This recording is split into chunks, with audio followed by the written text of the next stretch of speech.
Hey guys, this is Poet, and I am here to do a color along where I will be using Astrology by Ana Jaren, and I will be coloring brown skin with Ohuhu markers.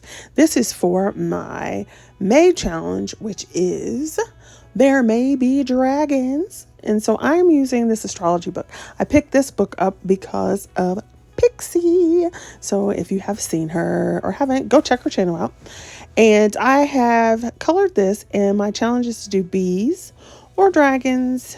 So I did bees. See the pretty bees. See the pretty bees. And I wanted to color this. So I was like, ooh, this is so pretty. So I decided I would color this. And as you can see my little tag there, I started with some spray markers and some Ohuhu markers. And I decided that I would go ahead and do the skin tone on camera because I haven't really done a color along recently, and what better way to do it. So I'm using my Ohuhu markers, and these are the skin tone set. I have like all of their markers. So I'm going with a typical light, medium, dark. I've put in a sheet between, and it doesn't really matter what you use. So I've got a piece of scrapbook paper that's been in my stash forever and a day. And I've just put that between there because you don't want to get alcohol marker on your next page. So I'm going to start with the Y20 and go over it. And these happen to be brush tips. Now, I know there's lots of people who are. I'm really not a fan of brush tips. They're not my favorite. I do prefer like the bullet tip and like the chisel tip. But I will say when it comes to doing skin or small places, then the brush nib definitely comes in handy. But, it's all about what you prefer. It's what you prefer, what you like. Now, in this case, let's get down to brass tacks. I am starting with the lightest color first, and I'm going over everything. So you'll notice I colored her lips, and later on when I get to her hands, I'll color the fingernails as well. Because if you actually look at your skin, it's not like you start with white lips. You start with a skin tone and then build on that. So I'm also doing it in section. You'll notice that her arm is there, but with alcohol markers, you have to be careful that they don't dry. And then you'll get streaks or marks. So you don't want to do that for the most part. There are times when you want to because it helps with like texture and fur and giving it a little dimension. But in this case, we want the skin to be smooth. So I'm just going over the areas where they would be darker. So under the chin is always going to be darker. Underneath anything is always darker. Or underneath the hairline is going to be darker. So I'm going to give that a coat. And this one I don't really have a strong set of the lights coming from the upper right hand corner. So it's just kind of like ambient light, I guess we'd call it. So anything that's farther away in the picture is going to be darker. So the side of her face that's turned away will be darker. I'm putting it darker underneath her eyes and then a little bit around that other piece of her nose to make it like a little line there. Now, she looks a hot mess right now. She looks very creepy and scary. But you see how it will all come together. It'll all come together. So now I'm going in with a darker color. And so this time it'll be a smaller area. So you notice I'm going over the same areas as before, but a smaller amount of it. So it's very small in different areas. I don't think too many people talk about this because it's markers, and I don't think a lot of people just pay attention to it maybe, or maybe they just don't bring it up. But one thing that is similar between alcohol markers and watercolors is that they dry lighter than when you put it on. So that's one reason why I like to start light in most places, because you can always go back and darken it up, but it's very difficult to make it lighter without having it look weird.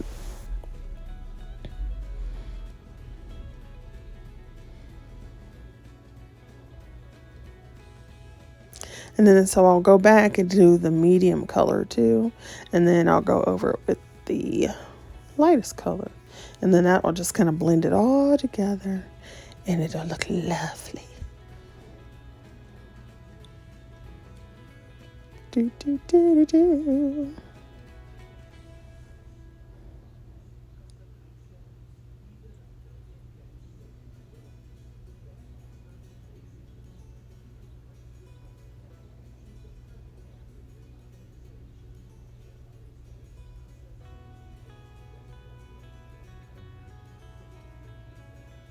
Now, another tip you can do if you are afraid to go too dark, what you can do is do one layer of the lightest color, let it dry, and then do another layer in the areas where it would be darker, let it dry. And you don't want it to be bone dry, but let it dry a little bit. Then you can go back on a third layer where it would be darkest. And that will give you very subtle changes in color until you get the hang of it. That's one way to do it.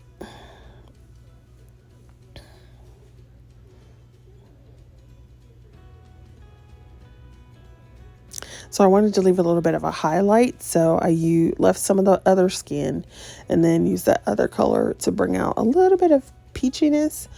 And then eventually I'll end up going back over it again though.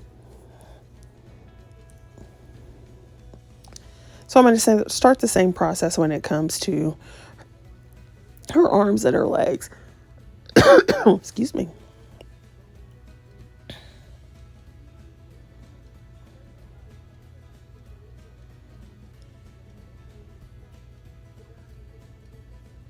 Now, once again, you'll notice too, you do not have to get right up to the line when it comes to using alcohol markers on your first layer, because no matter what paper you use, unless it is like uber thick, and I mean like cardboard thick, it's going to bleed through. And so you don't have to worry about getting right up to the line because it's going to do some bleeding. And the thinner your paper, there's various issues that go on with paper, but the thinner your paper is, like if you go to copy paper, your markers are going to go whoop and spread really far. So you want to just be aware of that, and then you can leave some space, and then when you put the next layer on, it'll help move the previous one, so it'll eventually all get covered. And then this piece of her hand was very difficult to figure out what was going on because of the way certain things were drawn, and I'm like, this doesn't look right, so we just left it and it'll become part of the background. So I'm doing the same thing here. I'm going with the next color to make it a little dark wherever there would be shadows. So there'll be shadows where her arm bends. There'll be shadows on her fingers from the flower. When you get down further, the leaves that are underneath it are going to kind of do a little bit of shadowing. And then you're definitely going to have a shadow under the leaves.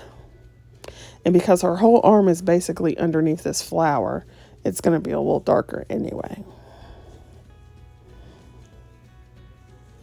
Where her arm bends. Now, I've said this in videos before.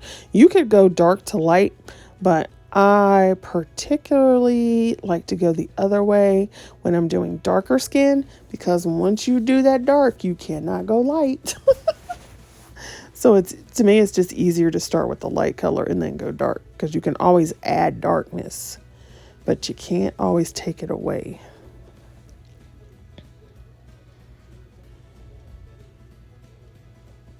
And so if you'll notice, by the time I get done with this, you won't be able to see where I didn't go right up to the line because the marker spread.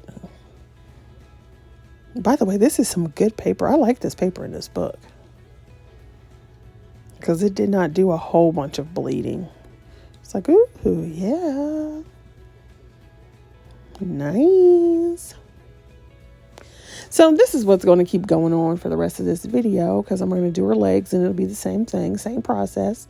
So how is everybody doing? What are you guys out there doing? Are you being safe? Are you preparing your pantries? Are you, resting up? Are you looking forward to summer if you're a teacher and ready to be off work? Yeah. So just let me know. And then definitely play along. There's like another week and a couple of days to play along in there. There may be dragons. So join us and color some dinos, some dragons, and some bees. All right, I'm going to let the music play. Hey, sound like RuPaul. Let the music play. And all my girls and dudes out there can color, color, color. Peace out, babies.